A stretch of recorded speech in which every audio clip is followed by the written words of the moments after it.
Chapter 26 A little later, clasping hands in the lampglow, Kent and Sandy McTrigger stood alone in the big room. In their handclasp was the warm thrill of strong men met in an immutable brotherhood. Each had faced death for the other. Yet this thought, subconsciously and forever a part of them, expressed itself only in the grip of their fingers and in the understanding that lay deep in their eyes. In Kent's face the great question was of Marette. McTrigger saw the fear of it, and slowly he smiled, a glad and yet an anxious smile, as he looked toward the door through which Marette and the older woman had gone. "Thank God you have come in time," he said, still holding Kent's hand. "She thought you were dead. And I know, Kent, that it was killing her. We had to watch her at night. Sometimes she would wander out into the valley. She said she was looking for you. It was that way tonight." Kent gulped hard. "I understand now," he said. "It was the living soul of her that was pulling me here. He took his pack with its precious contents from his shoulders, listening to McTrigger. They sat down.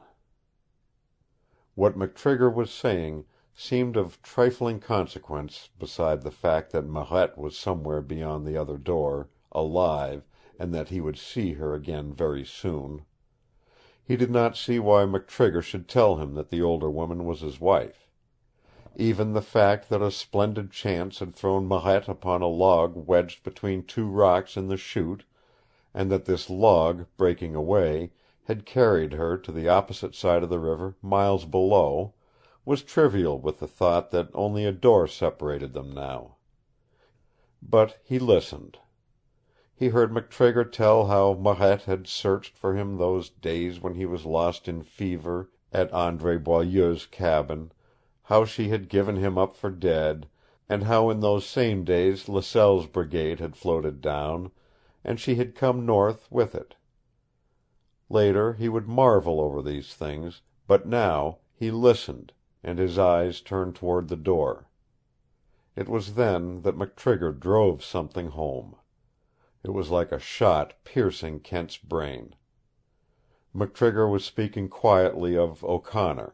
He said, "But you probably came by way of Fort Simpson, Kent, and O'Connor has told you all this. It was he who brought Marette back home through the Sulphur Country."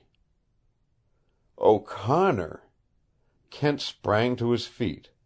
It took McTrigger but a moment to read the truth in his face. "Good God! Do you mean to tell me you don't know, Kent?" he whispered tensely, rising in front of the other. "Haven't you seen O'Connor? Haven't you come in touch with the police anywhere within the last year? Don't you know?" "I know nothing," breathed Kent. For a space McTrigger stared at him in amazement. "I have been in hiding," said Kent. "All this time I have been keeping away from the police." McTrigger drew a deep breath. Again his hands gripped Kent's, and his voice was incredulous, filled with a great wonder. "And you have come to her old home, believing that Marette killed Kedsty." "It is hard to believe. And yet—" Into his face came suddenly a look of grief, almost of pain, and Kent, following his eyes, saw that he was looking at a big stone fireplace in the end of the room. "It was O'Connor who worked the thing out last winter," he said, speaking with an effort. "I must tell you before you see her again. You must understand everything. It will not do to have her tell you.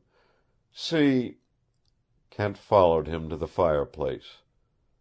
From the shelf over the stonework McTrigger took a picture and gave it to him.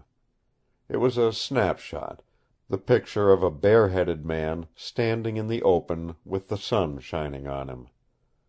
A low cry broke from Kent's lips. It was the great gray ghost of a man he had seen in the lightning flare that night from the window of his hiding place in Kedsty's bungalow. "My brother," said McTrigger chokingly. "I loved him. For 40 years we were comrades. And Marette belonged to us, half and half. It was he who killed John Barkley." And then, after a moment in which McTrigger fought to speak steadily, he added, "And it was he, my brother, who also killed Inspector Kedsty." For a matter of seconds there was a dead silence between them. McTrigger looked into the fireplace instead of at Kent.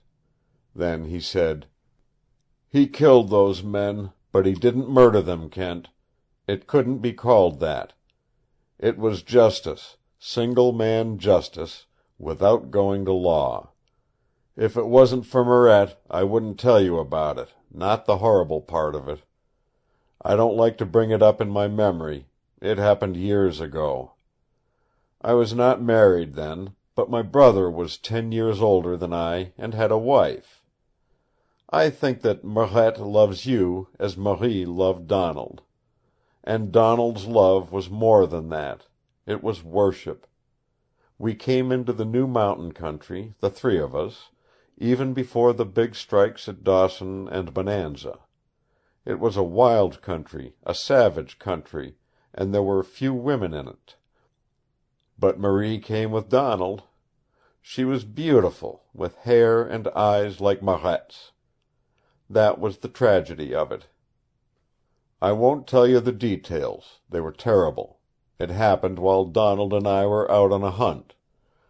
3 men, white men, remember that, Kent, white men, came out of the north and stopped at the cabin. When we returned, what we found there drove us mad. Marie died in Donald's arms. And leaving her there, alone, we set out after the white-skinned brutes who had destroyed her. Only a blizzard saved them, Kent. Their trail was fresh when the storm came. Had it held off another 2 hours, I, too, would have killed. From that day, Donald and I became man-hunters. We traced the back trail of the 3 friends and discovered who they were.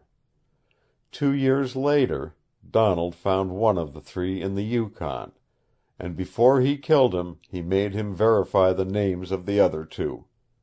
It was a long search after that, Kent. It has covered 30 years. Donald grew old faster than I, and I knew, after a time, that he was strangely mad. He would be gone for months at a time, always searching for the 2 men. 10 years passed, and then, one day, in the deep of winter, we came on a cabin home that had been stricken with the plague, the smallpox. It was the home of Pierre Radisson and his wife Andrea. Both were dead. But there was a little child still living, almost a babe in arms. We took her, Donald and I. The child was Marette. McTrigger had spoken almost in a monotone. He had not raised his eyes from the ash of the fireplace. But now he looked up suddenly at Kent. "We worshipped her from the beginning," he said, his voice a bit husky. "I hoped that love for her would save Donald. It did, in a way. But it did not cure his madness, his desire for vengeance. We came farther east. We found this marvelous valley, and gold in the mountains, untouched by other men.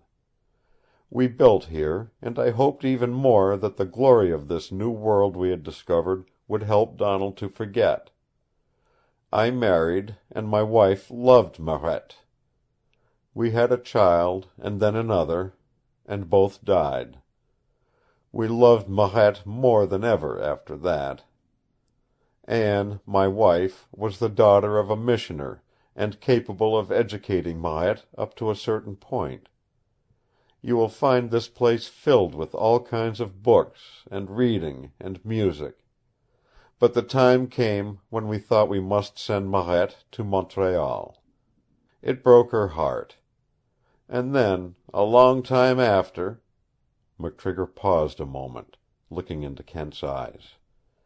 "And then, one day Donald came in from Dawson City, terrible in his madness, and told us that he had found his men. One of them was John Barkley, the rich timber man, and the other was Kedsty, Inspector of Police at Athabasca Landing." Kent made no effort to speak. His amazement, as McTrigger had gone on, was beyond the expression of words. The night held for him a cumulative shock: the discovery that Marette was not dead, but alive, and now the discovery that he, Jim Kent, was no longer a hunted man, and that it was O'Connor, his old comrade, who had run the truth down. With dry lips he simply nodded, urging McTrigger to continue. "I knew what would happen if Donald went after Barkley and Kedsty," said the older man, "and it was impossible to hold him back. He was mad, clean mad. There was just one thing for me to do. I left here first, with the intention of warning the two brutes who had killed Donald's wife. I knew, with the evidence in our hands, they could do nothing but make a getaway. No matter how rich or powerful they were, our evidence was complete, and through many years we had kept track of the movements of our witnesses. I tried to explain to Donald that we could send them to prison, but there was but one thought in his poor sick mind: to kill. I was younger and beat him south. And after that I made my fatal mistake. I thought I was far enough ahead of him to get down to the line of rail and back before he arrived. You see, I figured his love for Marette would take him to Montreal first, and I had made up my mind to tell her everything, so that she might understand the necessity of holding him if he went to her. I wrote everything to her, and told her to remain in Montreal. How she did that, you know. She set out for the north as soon as she received my letter." McTrigger's shoulders hunched lower. "Well, you know what happened, Kent. Donald got ahead of me, after all. I came the day after Barkley was killed. I took it as a kind fate that the day preceding the killing I shot a grouse for my dinner, and as the bird was only wounded when I picked it up, I got blood on the sleeves of my coat. I was arrested. Kedsty, everyone, was sure they had the real man. And I kept quiet, except to maintain my innocence. I could say nothing that would turn the law on Donald's trail. After that, things happened quickly. You, my friend, made your false confession to save one who had done you a poor service years ago. Almost simultaneously with that, Marette had come. She came quietly in the night and went straight to Kedsty. She told him everything, showed him the written evidence, telling him this evidence was in the hands of others and would be used if anything happened to her. Her power over him was complete. As the price of her secrecy, she demanded my release, and in that black hour your confession gave Kedsty his opportunity. He knew you were lying. He knew it was Donald who had killed Barkley, yet he was willing to sacrifice you to save himself.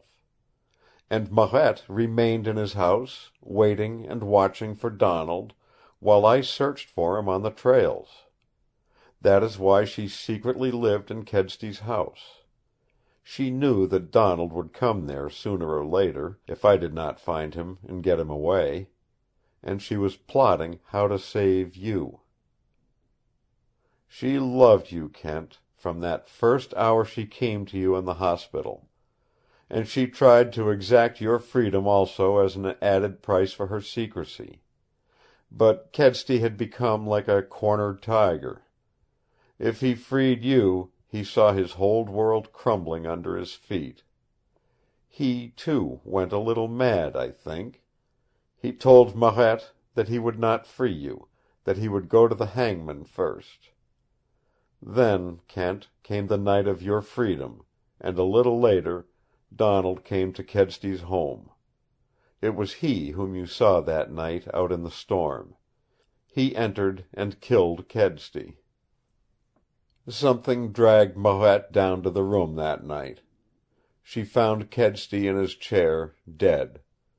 Donald was gone. It was then that you found her there. Kent, she loved you, and you will never know how her heart bled when she let you think that she had killed Kedsty. She has told me everything.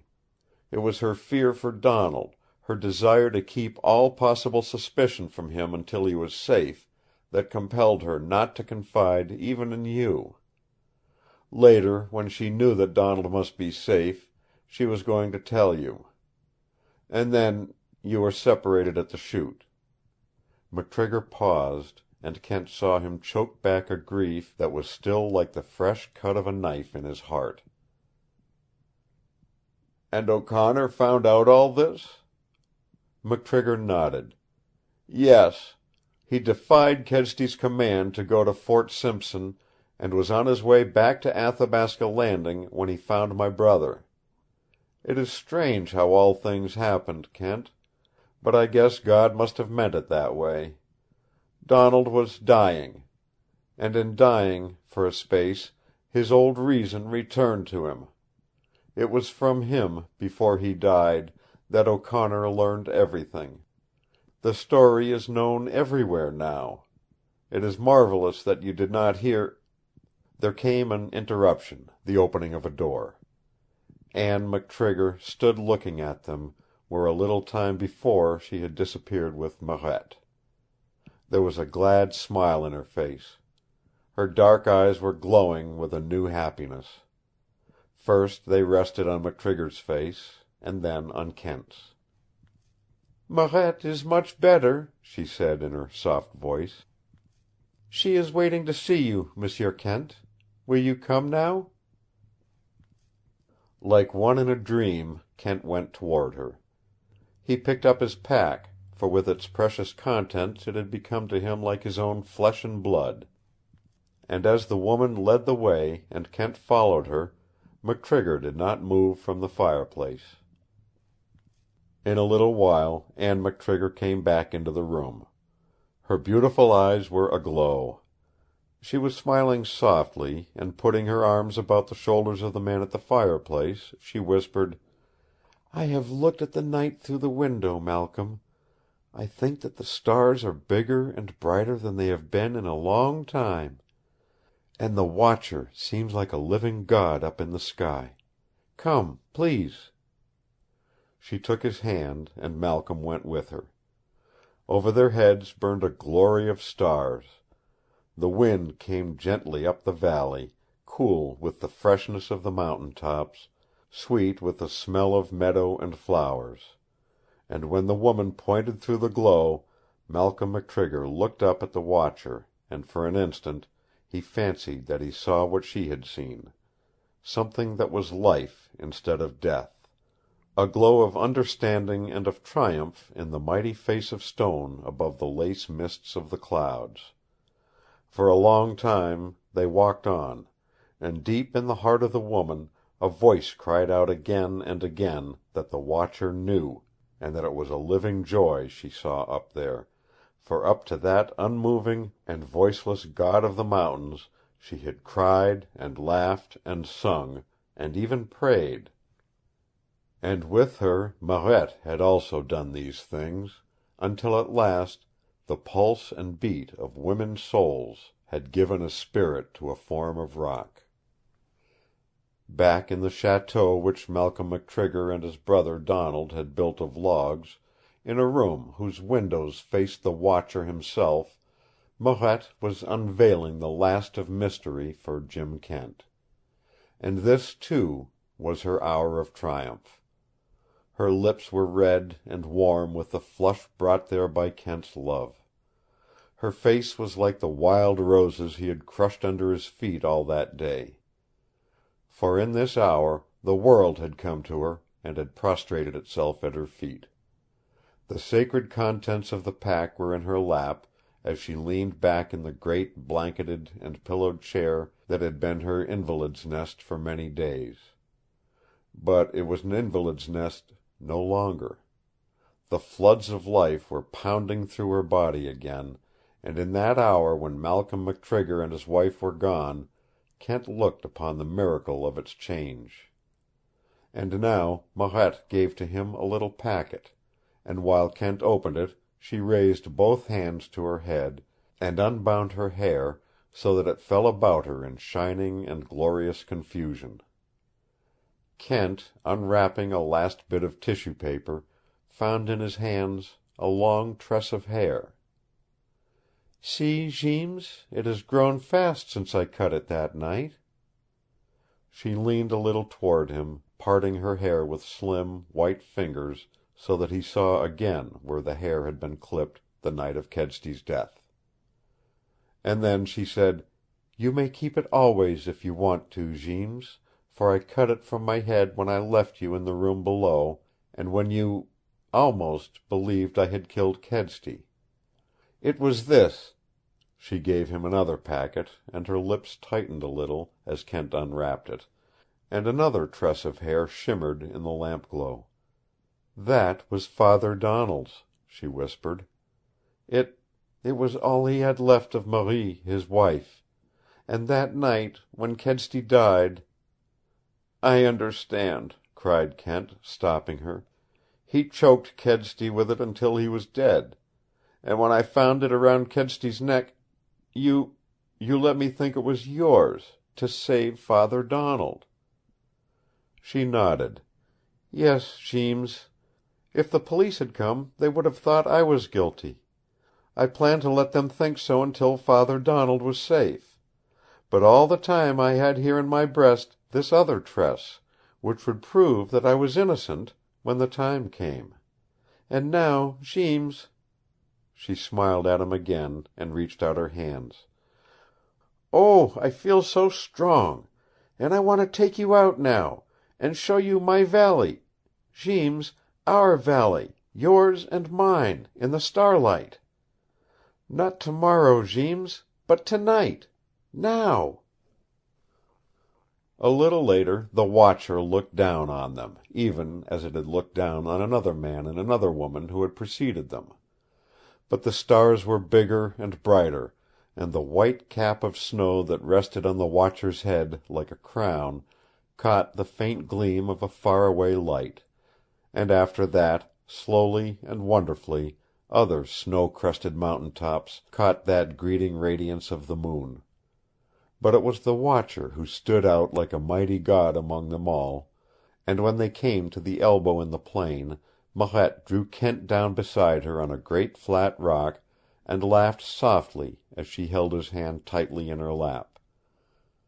"Always, from a little child, I have sat and played on this rock, with the Watcher looking, like that," she said in a low voice. "I have grown to love him, Jeems, and I have always believed that he was gazing off there, night and day, into the east, watching for something that was coming to me. Now I know. It was you, Jeems. And, Jeems, when I was away, down there in the big city—" Her fingers gripped his thumb in their old way, and Kent waited. "It was the Watcher that made me want to come home most of all," she went on, a bit of tremble in her voice. "Oh, I grew lonely for him, and I could see him in my dreams at night, watching,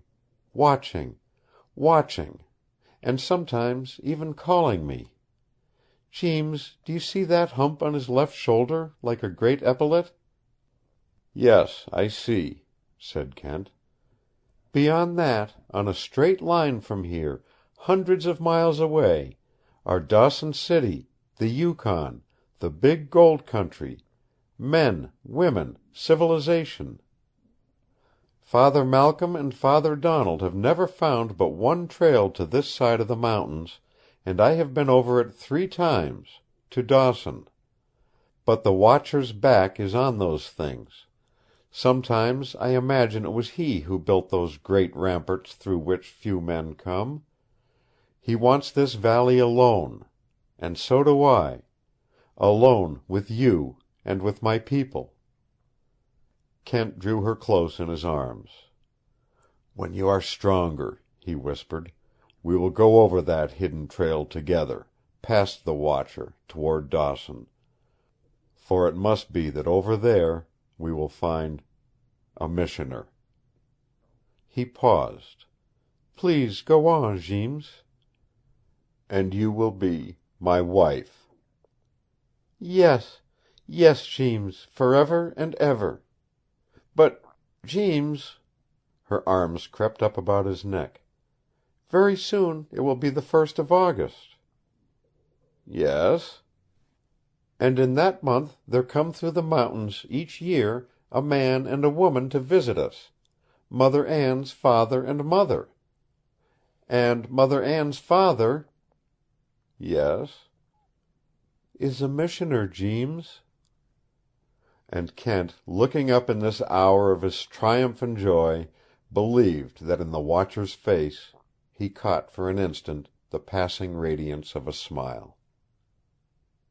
The End. End of chapter 26. Recording by Roger Moline.